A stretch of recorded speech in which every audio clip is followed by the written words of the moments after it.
I stepped forward as the organist's pizzicato notes turned to ice.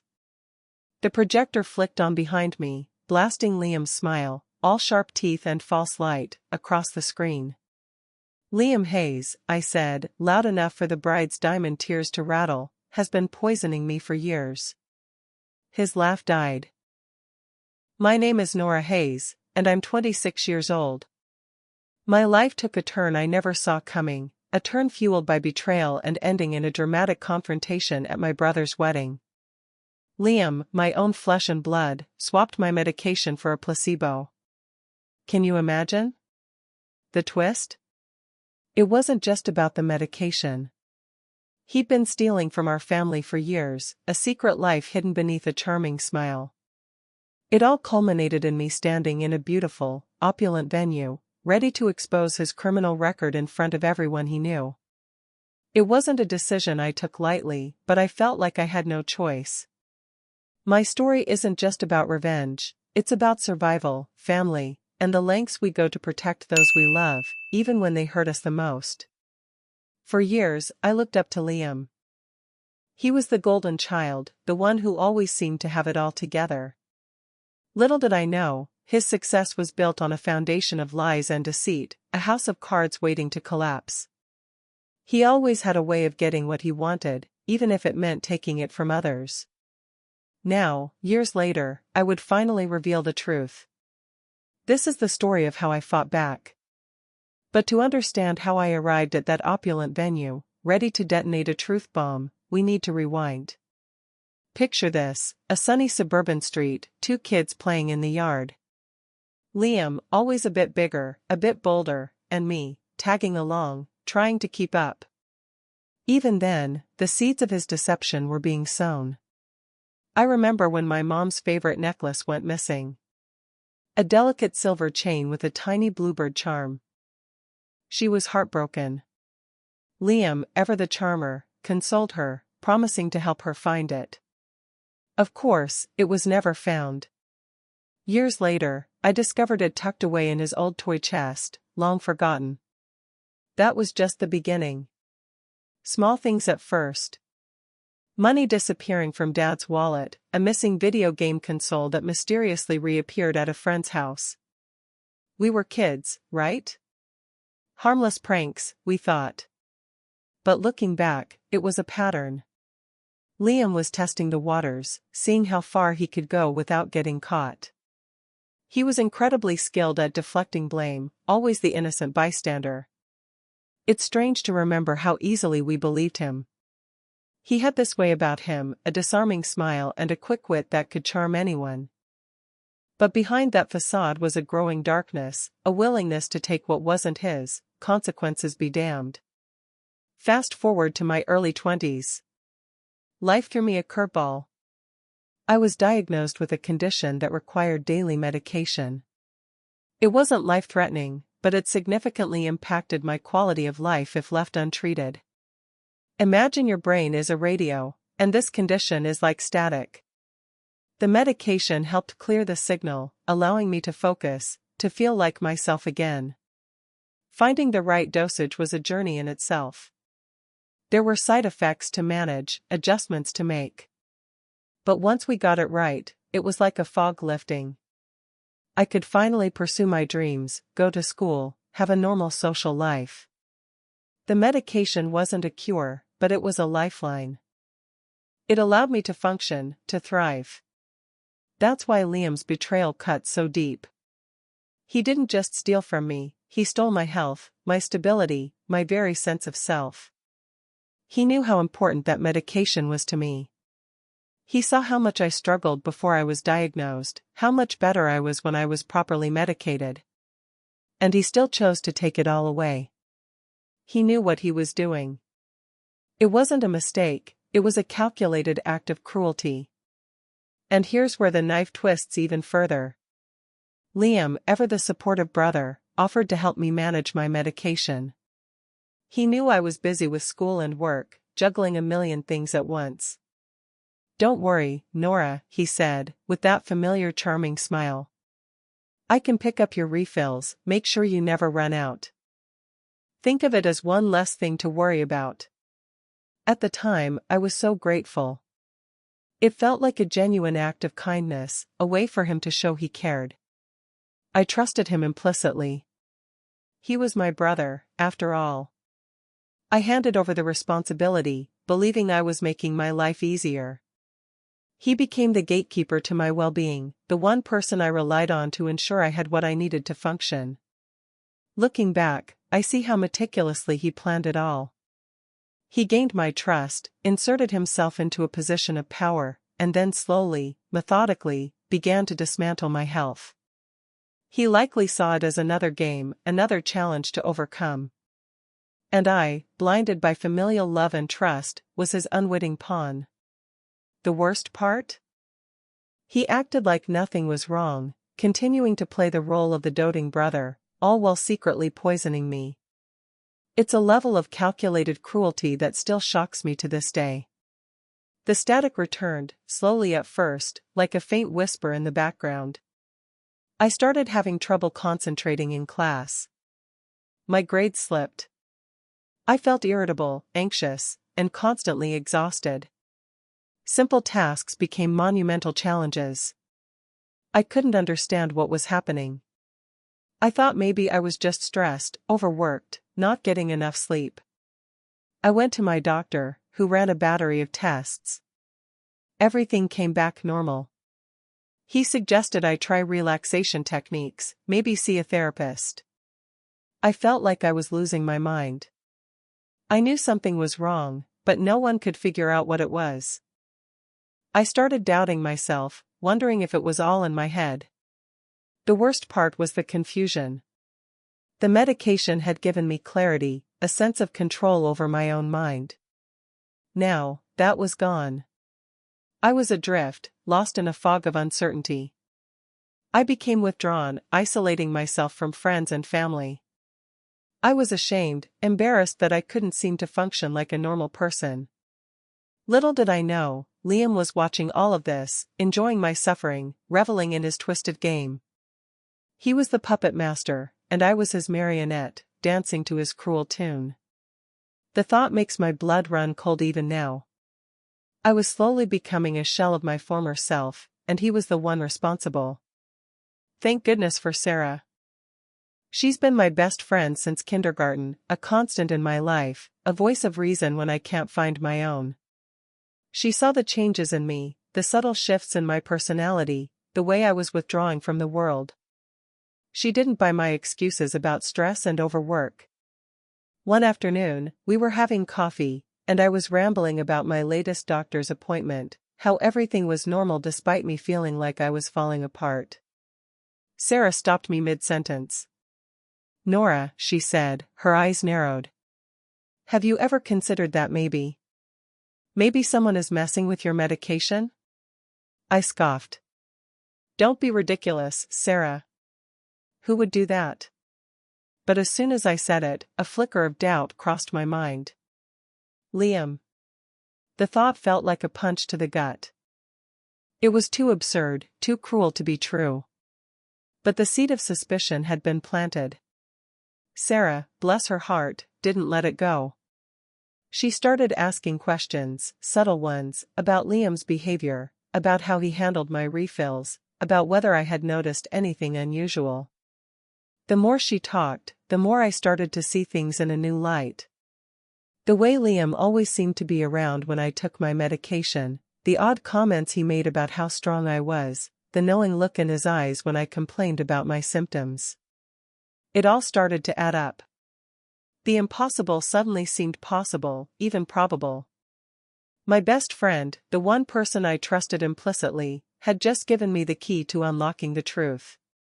Now, I just had to figure out how to use it. The thought of accusing my own brother was sickening, but I couldn't ignore the possibility. I needed proof. So, I devised a plan.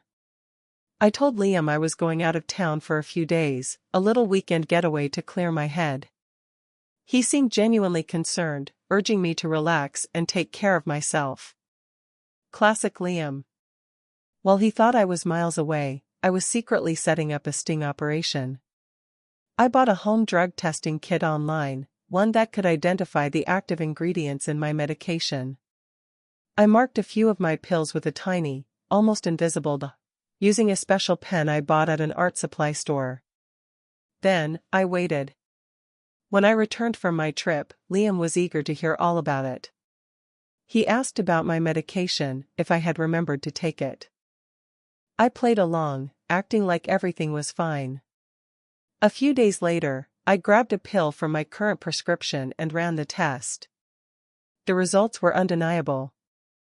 The test came back negative for the active ingredient. It was just a sugar pill, a placebo. The rage that coursed through me was unlike anything I had ever experienced.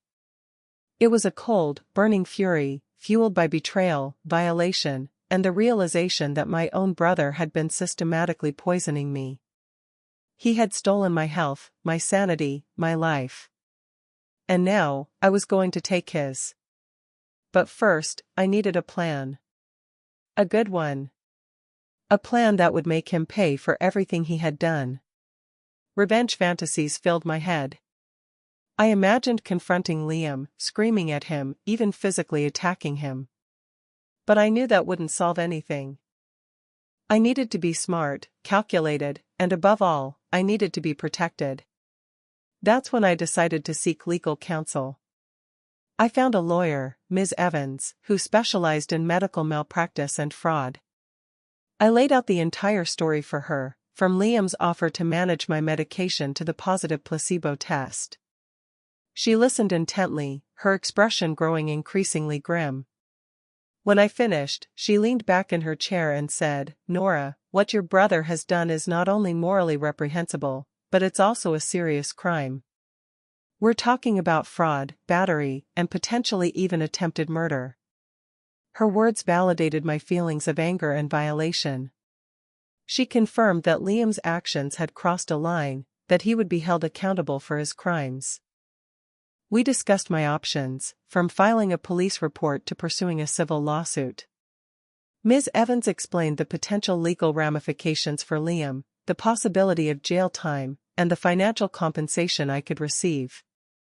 But more than that, she gave me hope. Hope that justice would be served, that Liam would finally face the consequences of his actions. She also advised me to gather any evidence I had, to document everything, and to prepare for a long and potentially difficult legal battle. But I was ready.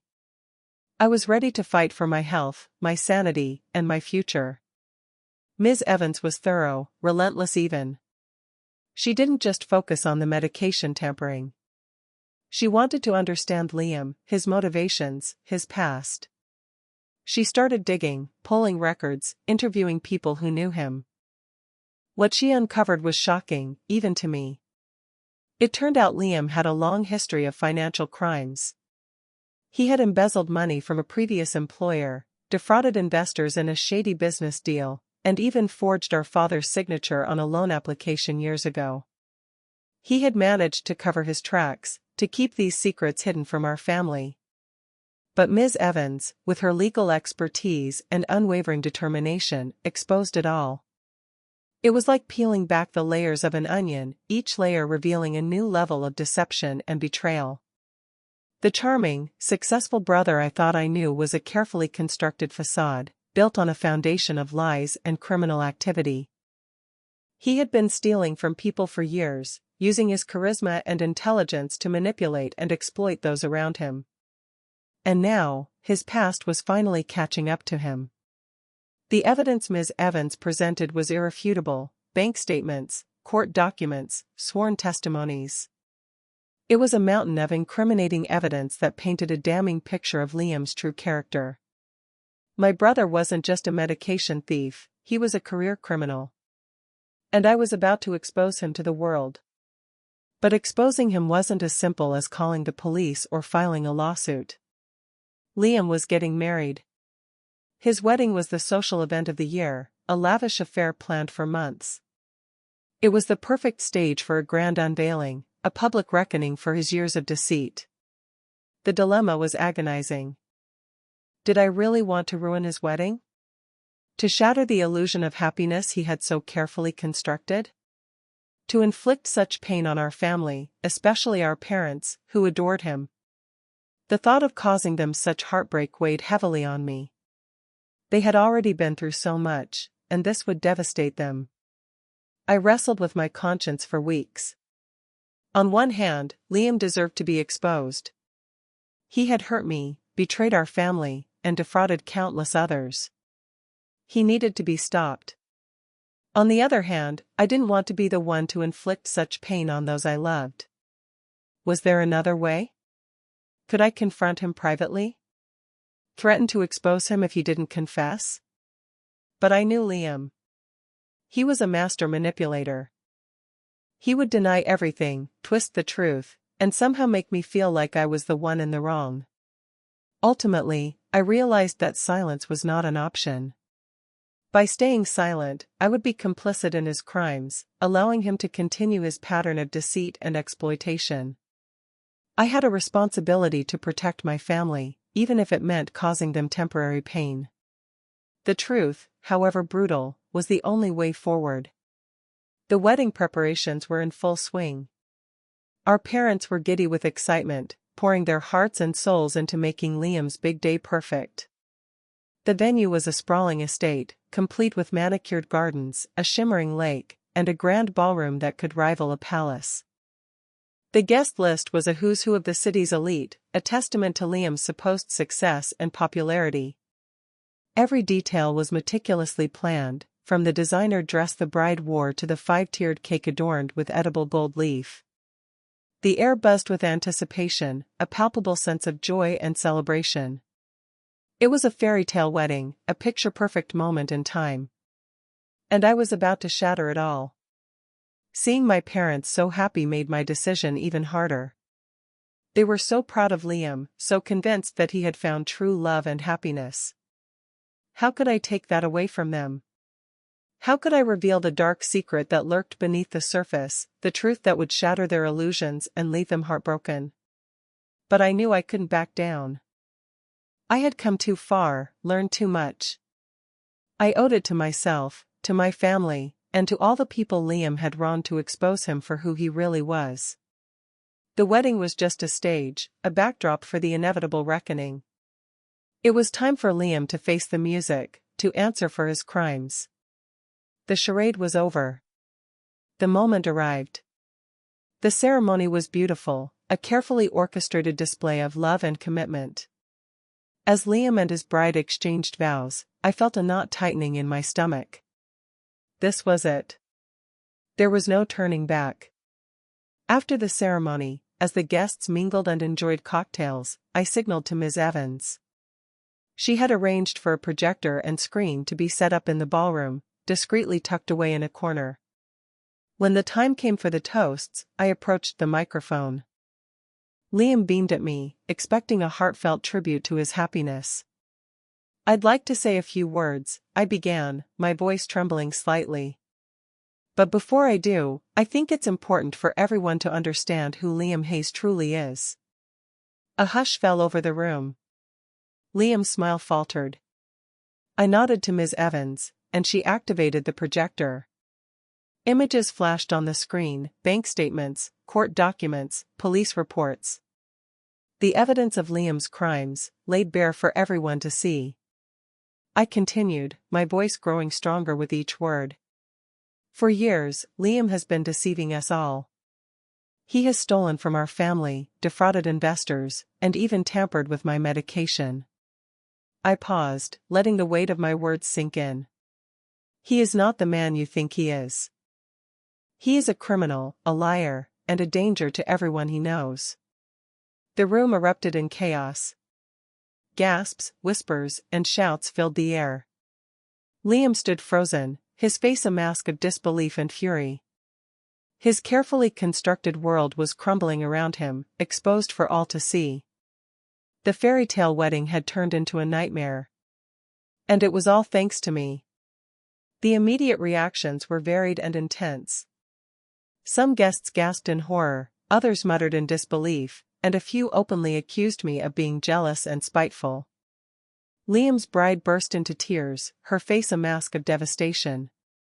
Her parents looked like they had been struck by lightning. My parents, however, were a different story. At first, they were in denial, refusing to believe what they were seeing and hearing. They rushed to Liam's defense, accusing me of fabricating the evidence, of trying to ruin his life. But as Ms. Evans stepped forward and calmly explained the legal ramifications of Liam's actions, their expressions began to change. The shock gave way to confusion, and then to a dawning realization that what I was saying was true.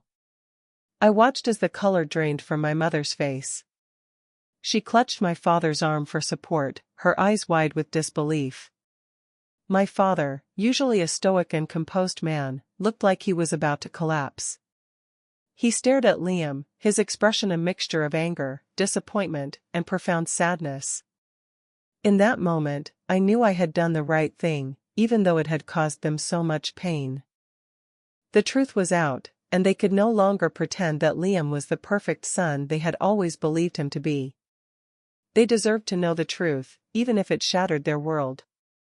And now, they did. The healing could begin. Chaos reigned. People were shouting, crying, and arguing. The bride's family stormed out, their faces contorted with rage. Many of Liam's friends and associates quickly distanced themselves from him, sensing the impending downfall. Amidst the pandemonium, Ms. Evans calmly called the police. Within minutes, officers arrived at the scene, their presence adding another layer of drama to the already chaotic situation. They questioned Liam, Ms. Evans, and me, taking statements and gathering evidence. Liam, initially defiant and arrogant, began to crumble under the pressure. He denied the allegations at first, but as the police presented him with the irrefutable evidence Ms. Evans had gathered, his facade began to crack. He became agitated, defensive, and eventually, he broke down, confessing to some of the crimes. The police placed him under arrest, leading him away in handcuffs as the stunned guests looked on. The fairy tale wedding had officially become a crime scene. As Liam was escorted out, he turned to me, his eyes filled with a mixture of hatred and desperation. "You'll regret this, Nora," he hissed. "You've ruined everything." I met his gaze, my expression unwavering. "No, Liam," I said. "I've saved everyone." His arrest marked the end of an era, the end of his reign of deception and manipulation. It was the beginning of a new chapter, a chapter of truth, justice, and healing. And I was ready to write it. The wedding was cancelled, of course. The beautiful venue stood empty and silent, a stark contrast to the joyful celebration it was supposed to host. My parents were devastated. They retreated into themselves, struggling to process the enormity of Liam's betrayal. My mother, once so vibrant and energetic, became withdrawn and listless. She spent hours staring out the window, lost in thought. My father, usually so strong and composed, became irritable and short-tempered. He lashed out at me, accusing me of destroying the family. It took time, but eventually, they began to heal. They sought therapy, both individually and as a couple, to help them cope with the trauma. They started to ask questions, to understand what had driven Liam to commit such crimes. They read the court documents, listened to the testimonies, and slowly, painfully, began to accept the truth. They realized that Liam's actions were not a reflection of their parenting, but rather a result of his own deep-seated issues. They came to understand that I had acted out of love and a desire to protect them, not out of malice or revenge. One evening, a few months after the wedding, my mother called me. Her voice was soft and filled with emotion. "Thank you, Nora," she said.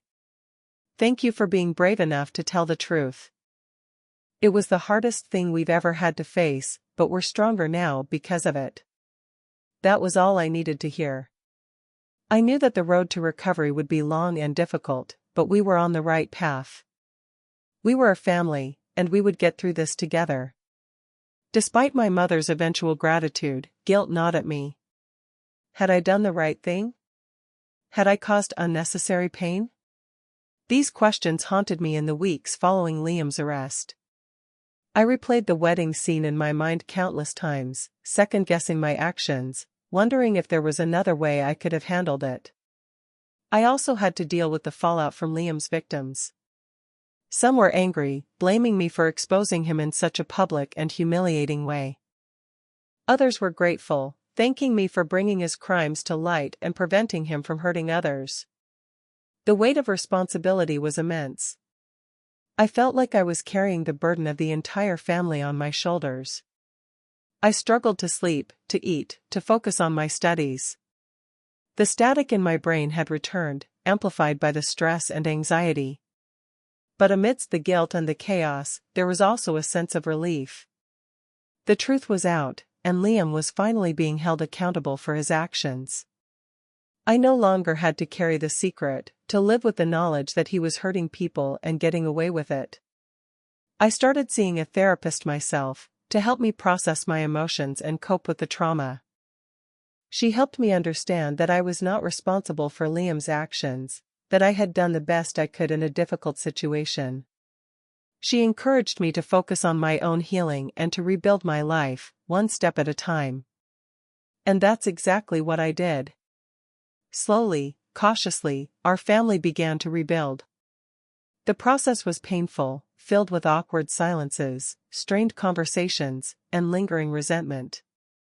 But we were committed to healing, to finding a way to move forward together.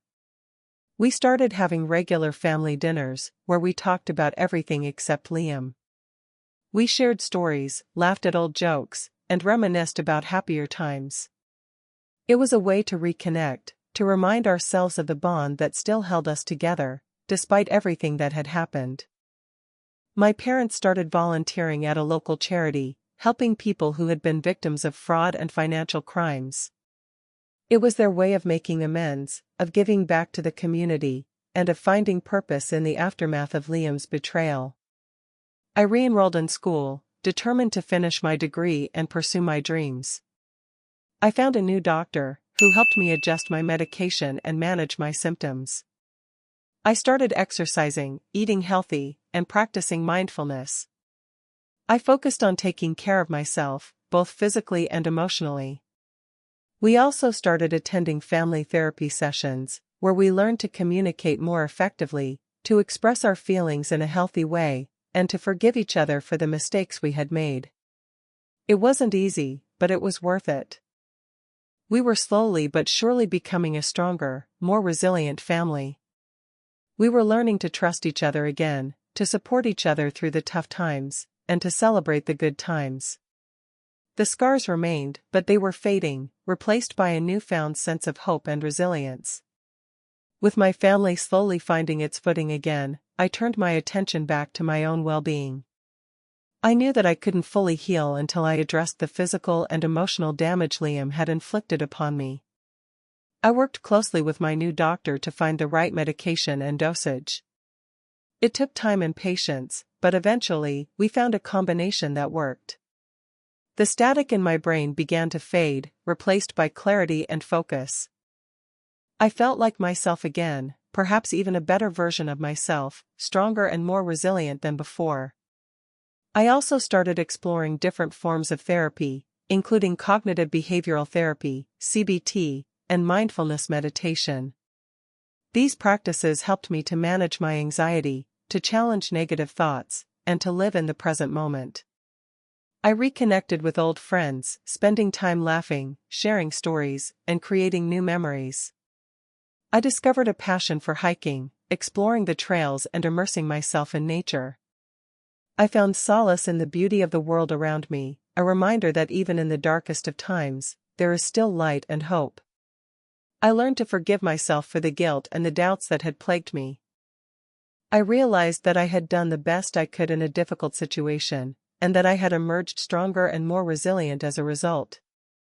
I had taken control of my life, and I was determined to live it to the fullest. My new mantra became self-care. Liam's trial was a long and arduous process, filled with legal complexities and emotional challenges. Ms. Evans worked tirelessly, presenting the evidence, cross-examining witnesses, and arguing passionately on my behalf. Liam pleaded guilty to some of the charges, including fraud and medication tampering, but he denied others, claiming that he had acted out of desperation and that he had never intended to harm anyone. The judge, however, saw through his lies. He sentenced Liam to several years in prison, acknowledging the severity of his crimes and the profound impact they had had on my life and the lives of others. I attended the sentencing hearing, wanting to witness justice being served. When the judge announced the sentence, I felt a sense of closure wash over me. It wasn't a happy ending, but it was an ending nonetheless. Liam was finally being held accountable for his actions, and I could finally move on with my life. After the trial, I received a letter from Liam. He expressed remorse for what he had done, acknowledging the pain he had caused me and our family. He didn't ask for forgiveness, but he hoped that one day, I would be able to understand why he had made the choices he had made. I didn't reply to his letter. I wasn't ready to forgive him, and I wasn't sure if I ever would be. But I understood that he was on his own journey, and that he needed to face the consequences of his actions. I had done what I needed to do to protect myself and my family, and now, it was time for me to focus on my own future. Years have passed since that fateful wedding day. Liam remains in prison, serving his sentence. My family and I have moved on, rebuilding our lives and forging a new path forward. I finished my degree, found a fulfilling job, and even started a foundation to help victims of medication tampering and financial fraud. I use my story to inspire others, to empower them to speak out, to seek justice, and to never give up hope. I learned a lot about myself through this ordeal. I discovered a strength and resilience I never knew I possessed. I learned the importance of family, of friendship, and of standing up for what is right, even when it's difficult. I also learned that forgiveness is a process, not an event. I may never fully forgive Liam for what he did, but I have come to accept that he is a flawed human being, capable of both good and evil. I have chosen to focus on the good in my life, on the love and support of my family and friends, and on the positive impact I can make on the world. My life is not perfect. I still have bad days, days when the memories of Liam's betrayal resurface and threaten to overwhelm me. But I have learned the tools to cope with those feelings, to manage my anxiety, and to stay grounded in the present moment. I am a survivor, and I am thriving. My brother tried to break me, but he failed. He made me stronger. So, that's my story. A story of betrayal, revenge, and ultimately, redemption. It's a story about a brother who went astray and a sister who found the strength to stand up to him, even when it meant causing pain to those she loved. Looking back, I realized that the wedding wasn't just a turning point in Liam's life, it was a turning point in my life as well. It forced me to confront my fears, to challenge my assumptions, and to discover the depths of my own resilience. I learned that family loyalty doesn't mean blindly supporting someone, even when they're wrong. It means protecting them from themselves, even if it hurts. It means speaking the truth, even when it's unpopular. I also learned that healing is possible, even after the most devastating experiences. It takes time, patience, and a willingness to forgive, both others and yourself. But with the right support and a strong sense of self-belief, you can overcome anything. And finally, I learned that life is a journey, not a destination. There will be ups and downs, good times and bad times. But it's how you respond to those challenges that defines you. I chose to respond with courage, with compassion, and with an unwavering determination to live my life to the fullest.